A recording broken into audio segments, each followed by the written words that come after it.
Moi, je m'appelle Sylvie Norail, je fais des ours depuis une dizaine d'années.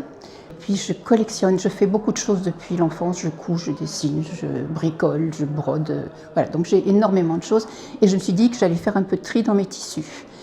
Et j'avais des tissus qui dataient des années 60 et dont je ne me servirais jamais et je me suis dit tiens, je vais faire un ours pour garder un souvenir. Donc j'ai fait un ours et puis deux, que je les ai ratés. Et mais ça a commencé à me plaire, donc j'ai travaillé, je me suis renseignée, j'ai acheté de la documentation sur l'histoire des ours, les différentes écoles, la manière dont c'est fait, les différentes techniques, plein de choses.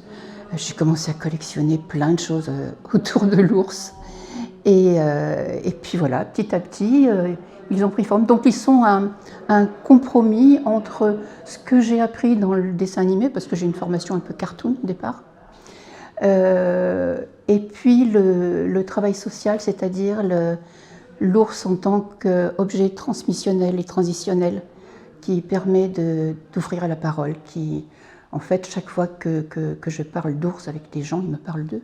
Et c'est un objet qui fait lien parce que souvent on l'achète pour l'offrir à quelqu'un, pour le transmettre. Aussi des ours avec des vêtements que les gens m'apportent. Pour une personne qui est décédée, on ne sait pas quoi faire des vêtements, on ne peut pas garder un vêtement dans une armoire, ça encombre, on ne sait pas quoi en faire.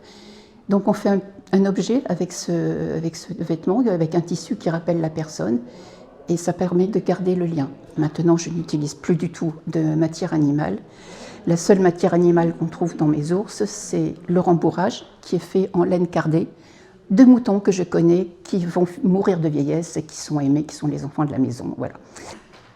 Donc, je ne jette jamais un ours, quel que soit l'état dans lequel on me le confie. J'arrive à en faire quelque chose, en gardant au maximum tout ce qui est d'origine, et surtout sans trahir l'histoire qui s'est construite entre le propriétaire et l'ours.